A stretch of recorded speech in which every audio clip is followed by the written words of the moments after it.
My work, you will gradually learn, can only be done with the spirit of impersonal love in your heart. Only through such spirit, selfless, disinterested, never caring about results, can I express through you. You must yield all to me, must let me rule, and must leave all consequences to me. When you have learned to do that, then will I cause to quicken in you a consciousness of your identity with me, of my power and my wisdom and my love within.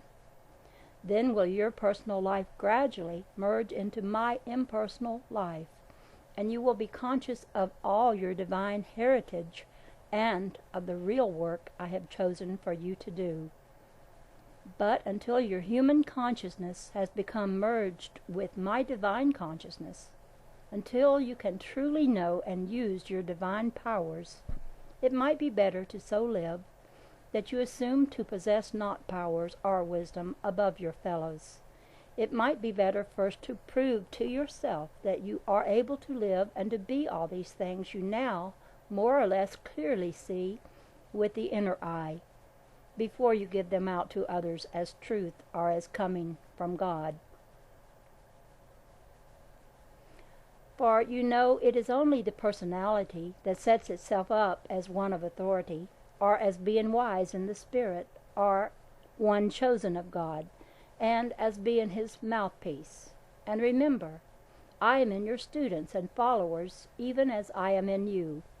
Often, very often, the beautiful thoughts that come from teachers do not carry the conviction of truth, because I cause their hearers to see only too plainly that such teachers are not living what they teach, or that their personalities are too dominating, or they are too desirous of giving the impression of possessing wisdom, or spirituality, or powers, or that they are unmistakably leading followers on only in order to get from them what money they can, deceiving themselves the while into believing such fallacious reasoning as the servant is worthy of his hire, or that in giving out spiritual teachings one must receive back material pay, that being the law. Ah, my beloved, are you sure none of these things are noticed by your pupils or hearers in you?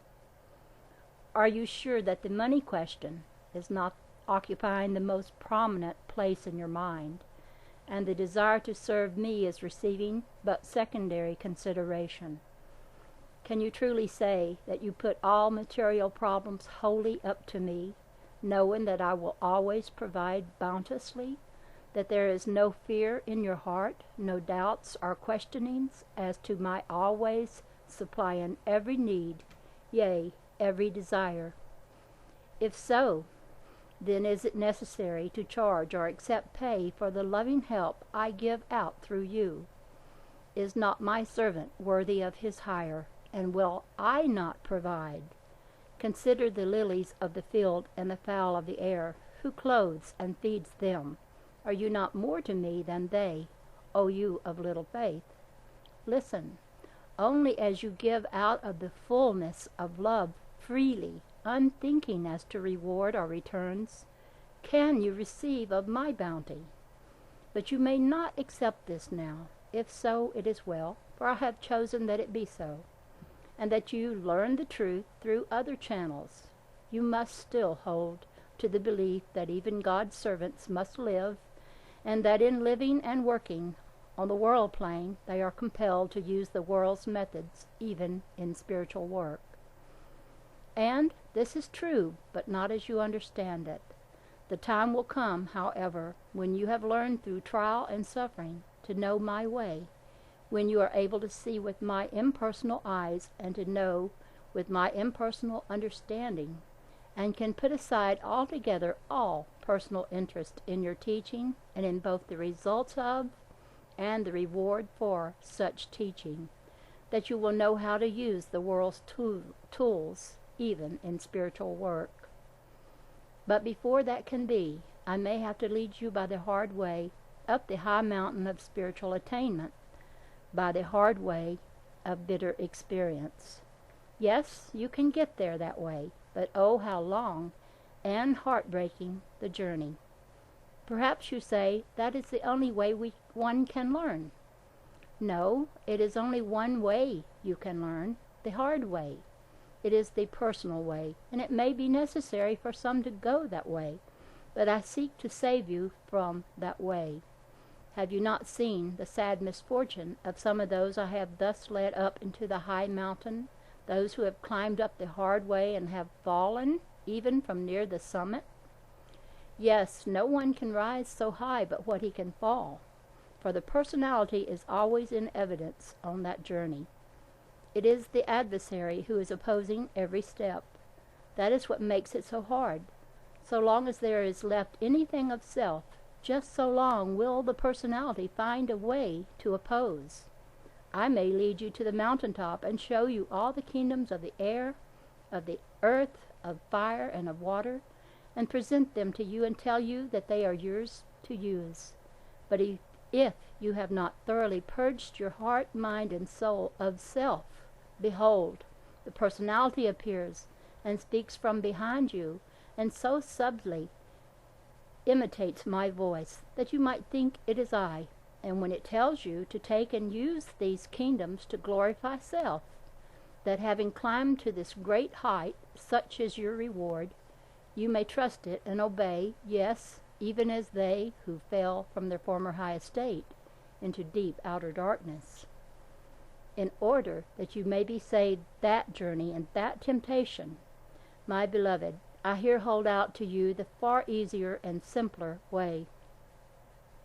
If you will but abide in the consciousness of me, the true self, within you, and let my holy impersonal love abide in you, and will permit it to flow freely, unhindered, unconditioned, from your heart, to bless all whom you meet. It will but do this. You may ask of me whatever you will, and it shall be done for you. For do you not see, beloved, if you can fully harmonize your life with my life, by eliminating all phases of the selfish personality, if you will but get out of the way with your personal ideals, beliefs, and opinions, so that my life, which is but my living love, can freely and fully express forth through you, that the void left after the personal life is gone will be immediately filled, even as air rushes into a vacuum, with my impersonal life. For my impersonal life is the real substance of all things, and is ever seeking to express outwardly its true nature, and all of it that is necessary to fill out and complete my divine nature in you will surely flow both into you and through you, whenever you let it, and will harmonize and bless you and bring into outer tangible manifestation all good things needed to completely round out your human nature and make for joy, happiness, satisfaction, and peace within your soul. And shall I now tell you about my impersonal life, how you may consciously live it with me and be wholly one with me, your true self, your Father in heaven? Then listen and meditate long and earnestly on all I now shall say. Do not pass by a single sentence or any one thought in it until my meaning becomes clear. I seek nothing but to be and express myself in and through you. Myself is purely impersonal, for it is the real self of every human being. I am the pure, perfect, selfless inner nature of every human self, ensouled in their physical bodies, in order to develop them into mediums for the expression of my divine attributes on earth, even as it is in heaven. Therefore, you, too, must seek nothing but to be and express your true self, which is I, your divine impersonal self. Thereby do you unite your purpose with mine, your will with my will, your nature with my nature, and thus become one with me, and we become two in one, the divine estate on earth.